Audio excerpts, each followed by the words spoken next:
আবার কিছু আছে কথার মধ্যে শিরক, যেমন কেমন আছেন, আপনার দোয়ায় ভালো আছে। কেমন আছেন, আপনার দোয়ায় ভালো আছে। আপনার মায়ের কি অবস্থা, মায়ের অবস্থা ভালো, ডাক্তারটা সময় মতো না আসলে মাকে বাঁচানো যেত না। যাত্রা কেমন ছিল, জার্নি খুব ভালো ছিল, ড্রাইভার অনেক ভালো ছিল, ড্রাইভারের দক্ষতায় অ্যাক্সিডেন্ট থেকে নিশ্চিত অ্যাক্সিডেন্ট থেকে বেঁচে গেছে। আমি না থাকলে কাজটা হতো না, ভাগ্যিস আপনি ছিলেন, না হলে আমার এই বিপদ থেকে রক্ষা হতো না। প্রচুর কথা বলতে গেলে সারা রাত চলে যাবে, কথার মধ্যে বেশি শিরক হচ্ছে। এমনকি অনেক গানের লিরিক্স দেখবেন, তোমাকে ছাড়া বাঁচবো না, তুমি আমার জীবন, তুমি আমার মরণ, এ ধরনের কথা আছে না? আসমান জমিন চন্দ্র সূর্য সব তোমার, তোমার জন্য চাঁদ নিয়ে এসে দিব, চাঁদে বাড়ি বানাবো, কত কথা। এই শিরিক এবং তাওহীদটাকে শেখেন, শেখার পরে আপনি উপন্যাস পড়বেন, কবিতা পড়বেন, গানের লিরিক্সগুলো পড়বেন, দেখবেন যে শিরিক দিয়ে ভর্তি। এমনি এমনি আল্লাহ পাক বিষয়গুলোকে হারাম করেন না, এখানে শিরক আছে, অনেক ক্ষেত্রে কুফরি কথা আছে, অনেক ক্ষেত্রে আবার ভক্তি প্রদর্শন করতে গিয়ে অতি ভক্তি হয়ে যাচ্ছে, আর হারাম ইনস্ট্রুমেন্ট তো আছেই। সব মিলিয়ে এই বিষয়টা হারাম। তার উপরে আবার এটা আপনার সময় কিল করবে এবং আপনাকে আল্লাহর জিকির থেকে সরিয়ে দেবে। যখন আপনি এগুলোর মধ্যে ডুবে যাবেন, ওই মোমেন্টে আপনি আল্লাহকে ডাকতে পারবেন না, ওই সময়টা ওরা খেয়ে ফেললো। সব মিলিয়ে বিষয়টা হারাম। তো এরকম কথায় অনেক শিরক হয়। তো বেসিক কথা হচ্ছে, তিনভাবে শিরক হতে পারে: আপনার কথায়, আপনার কাজে এবং আপনার চিন্তায়। কথা, কাজ এবং চিন্তাকে বিশুদ্ধ করতে পারলে তাওহীদ প্রতিষ্ঠা হবে, এবং তাওহীদের উপর থাকলে পরেই উম্মার কল্যাণ আছে। আল্লাহ পাক আমাদেরকে তাওহীদে থাকার তৌফিক দান। যারা শিরক মুক্ত অবস্থায় কবরে চলে যাবে ইনশাআল্লাহ, তারা উত্তর দিতে পারবে যে রব্বি আল্লাহ, আমার রব হচ্ছেন আল্লাহ।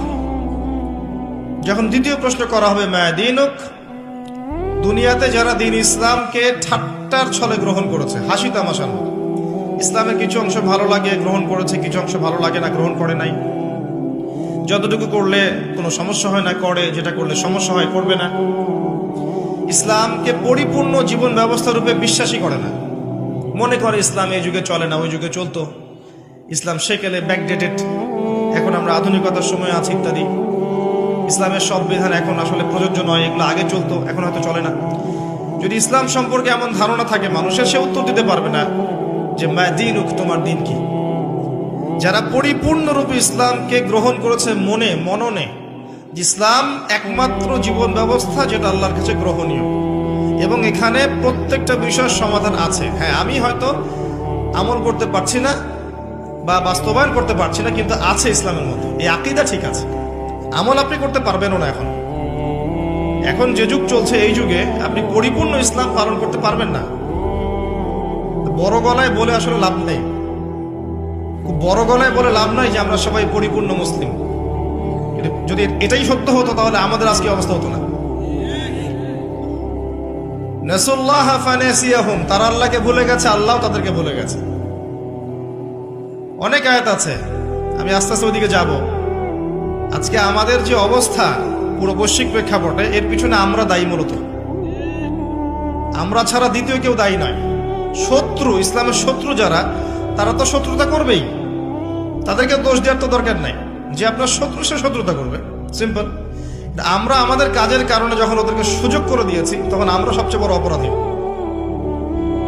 আলাইকুম আনফুসাকুম, আল্লাহ পাক বলেছেন, তোমরা নিজেরা নিজের নফসের আগে খবর নাও, নিজের নফসকে ঠিক করো। লা ইয়াদুররুকুম মান দাল্লা, যারা পথভ্রষ্ট হয়ে যাবে, এদের পথভ্রষ্টতা তোমাদের কোনো ক্ষতি করবে না। ইন ইহতাদাইতুম, যদি তোমরা হেদায়েতের উপর থাকো, যদি তোমরা পরিপূর্ণ হেদায়েতের উপর থাকো, তাহলে যারা পথভ্রষ্ট হয়ে যাচ্ছে বা গেছে, এদের পথভ্রষ্টতা তোমাদের কোনো ক্ষতি করবে না। ইলাল্লাহি মারজিউকুম জামিআন, তোমরা সবাই একসময় আল্লাহর কাছে ফিরে যাবে। ফায়ুনাব্বিউকুম বিমা কুনতুম তা'মালুন, আল্লাহ পাক জানিয়ে দেবেন তখন তোমরা কি করেছে। এই আয়াতের মধ্যে সব কারণ এবং ওষুধ দেয়া আছে, সিচুয়েশনের কারণ দেয়া আছে, যে আমরা নিজেদের ফিকির করা বাদ দিয়েছি, সবসময় অন্যের ফিকির করি, অন্যের সংস্কার, অন্যের ইসলাহ, অন্যের দোষ ধরা, অন্যকে উন্নতি, অগ্রগতি, প্রগতি, এগুলা চিন্তা করি, নিজের বেলায় খবর নাই। প্রথম কারণ আমাদের আত্মশুদ্ধি নাই। প্রথম মেজর কারণ আত্মশুদ্ধি নাই।